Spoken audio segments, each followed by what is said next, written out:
Of boxing news today. And as we lead up to the Taylor Cameron fight this upcoming weekend in a few days' time, we're going to continue with our little week-long series of women's boxing. Let's start off with rather historic news out of one of my favorite cities, Managua, Nicaragua, at a press conference held in the Japanese Park Auditorium, a beautiful park. The all-star boxing people had an announcement that they were signing WBO Latina female flyweight champ Evelyn Ortega. And why is this historic?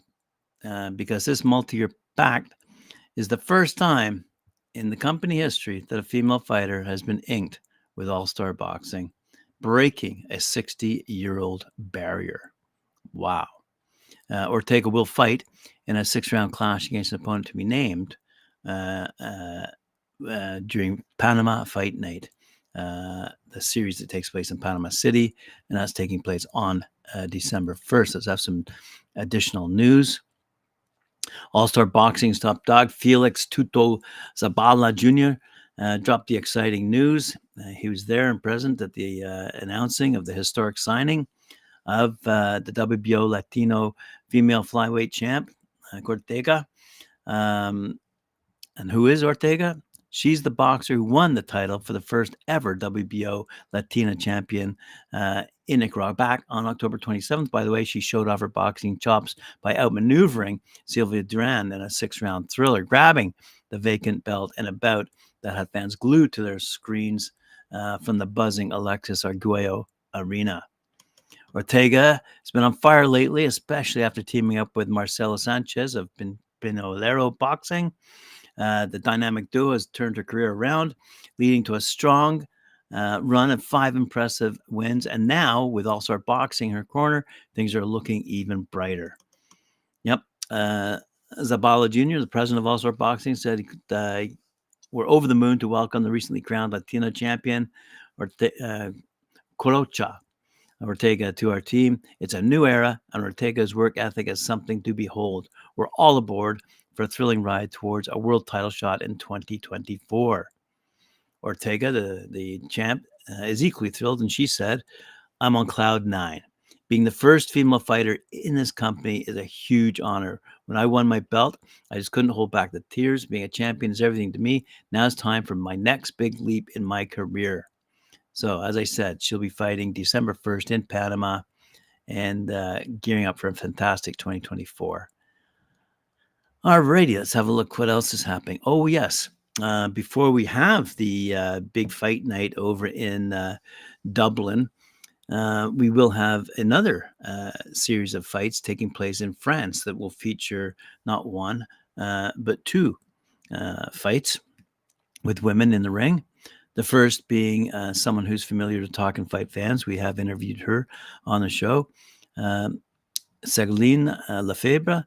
She's going up against one of Britain's young fighters, Tysie Gallagher, great gal. We'll have more to say about her in a second. And in the other fight, we see that also from France, Lycia Bardersa is going up against Spain's Eva Cantos. So that's happening this Friday night, the night before the big fight taking place in Dublin, featuring the Taylor Cameron card. So let's have a look and see who is this young lady from England. She's actually from a town of Luton in UK.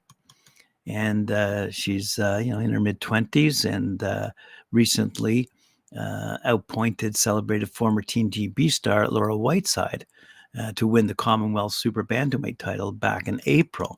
So she's on cloud 9 as well, I suppose. Gallagher said, who's the town's first female pro fighter, despite taking a couple years off to have the child, now 5-year-old daughter. She's dreaming of marking their recent successes with the Kenilworth Roadshow. That would be a dream. That's apparently where her favorite football team plays. That would be a dream, she said. Luton is a town that sadly gets in the media for the wrong reasons, sometimes so for the football club to return to the Premier League, and the lift it would bring to the businesses and people would be brilliant. I played for the centre of excellence as a girl. I threw myself into sport after I was diagnosed with ADHD, and then boxing came along and took over. I don't get to as many games as I'd like to with boxing and parenting, but I'll be getting the train down on Saturday and cheering the boys on. There's been a great buzz around the place this season, and this would be a perfect way to finish it off. I walked past the club shop last week. I've never seen it so busy with people queuing up to get shirts and their names printed. The place is buzzing. So good for Luton, good for her. She's going to be fighting, as I say, in France. Her name's Tysie Gallagher, a name to watch out for. And her record, by the way, is 6-1. Just thought I'd bring her to your attention. All right.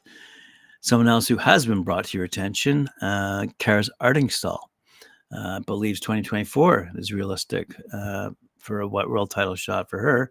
She says, I'm on the right path and heading in the right direction, she says. So she's going to be, let's see, I think this is all because she was in the news because of Sky Nicholson, who she has on her radar. Anyway, she says, still things to work on, but I'm happy to get the job done in that kind of style. She's been in with some top girls, a former world title challenger, when she forced Vanessa Bradford to retire in 2 rounds. So that was the start of now her greater ambitions. She continued, she's been in with some good girls like Michaela Mayer and Alicia Baumgartner, and she's been the distance with them and gave good account of herself. To make her retire in 2 rounds was obviously satisfying. And she secured that result with 2 one-punch knockdowns. So she's a force to be reckoned with in that particular division. And it shows the level Artingstall can still reach. I think 2024 is realistic for a shot at the world title. I need to get in some sort of title fight right now. I like a shiny belt. I'd like to get with some better opposition, though. There's lots of fights out there that I'd be more than happy to take. The Olympic bronze medalist has beaten Sky Nicholson and Raven Chapman in the amateurs, but has made it abundantly clear that she'd be happy to box either or both in the pros. For British fans, the Chapman fight would be quite exciting. She said, I can't tell you exactly how the amateur fight went. I obviously outboxed her and got the win. That's all I remember. I won unanimously. It was the ABA semifinals. We sparred a lot up at Team GB as well. She knows me and I know her. She's obviously improved. I've improved. We've changed and we adopted into the pro style. And then concluded, if that fight can't happen for whatever reason, then you've got Nina Menke, a former world title challenger. I think that fight would be brilliant for the European title. She's got the experience over me. She's got a good name. So I think it would be brilliant for me to have on my resume. I can't fight nobodies and I expect to be ready for a world title shot. I need to have questions asked of me against the likes of Raven Chapman, Nina Menke, Tiara Brown, potentially. They're the names that I need to comp against to get the wins over them. Then tells me I'm heading in the right direction. I'm on the right path to knock on the door for a world title.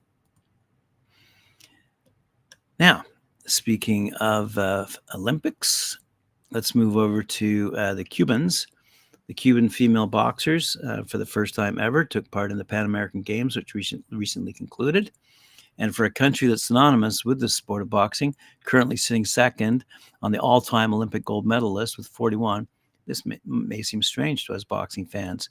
But the Caribbean nation's gender stereotypes in boxing mean that up until this point, only men have been allowed to compete while women were confined to training. And that all changed in December 2022 when the Cuban Boxing Federation lifted its ban and announced the creation of a national women's team ahead of the Olympic Games, Paris 2024. It means that women now have a chance to emulate Cuban boxing greats like Felix Savon or Teofimo Stevenson. Before my dream was that they approved women's boxing, featherweight Karen Castillo told Al Jazeera. Now that's approved. My dream has changed. I want to be a champion, win medals, and make history. Yeah, that's good for her. Good for her. Women's boxing appeared at the Olympic Games for the first time at London 2012 with just 3 weight divisions. And Nicola Adams of Great Britain, Ireland's Katie Taylor, and Clarissa Shields of the USA took the historic golds, if we all remember those days. What was that? Wow, 10, 11 years ago. But Cuban women could only look on and cheer as their male counterparts Robeisy Ramirez, Roniel Iglesias returned home to much fanfare with Olympic gold medals around their necks. The same story at Rio 2016 and Tokyo 2020, where Cuba delivered the highest number of boxing gold medals despite having no female participants on their team, which is very frustrating, given that Cuba's National Sports Institute had long allowed women to compete in other Olympic disciplines, including other martial arts. In addition, the opportunities to compete had never been greater after the amount of women's boxing divisions increased to 5 for Tokyo. The reason given for installing a different policy for boxing was centered around women's safety. However, many felt that the culture of vote protection for women stemmed from dated gender stereotypes. So we're going to conclude today's episode with a little bit of news on the men's side of things. Because I see in all the headlines and news stories, it's just a bunch of chatters. We lead up to the weekend's fight. But in this case, I wanted to mention an IBF eliminator. IBF number 3 middleweight, Denis Radovan. He's 17-0-1. Will face IBF number 4, Andrei Mikhailovich. He's 20-0, 12 knockouts, in a final IBF eliminator taking place on December 16th at the Beacon of Light in England. The winner will be in line to challenge IBF WBO middleweight champ Zanabek Alemhouli. Keep that in mind. And this card is headlined, by the way, by a junior middleweight clash between Josh Kelly, 14-1-1, and Riork Kanapi, 17-1-1. 12 knockouts, by the way. So there you go. All the news fit to print for today, my friends. Appreciate you joining me. And we'll see you later on at 4 p.m. when I join Mike Orr's show, Knuckle Up. And then you can see me again, 11 a.m. Eastern Time, here on Talkin Fight, Boxing News Today, tomorrow. Thanks very much for joining me. We'll see you later.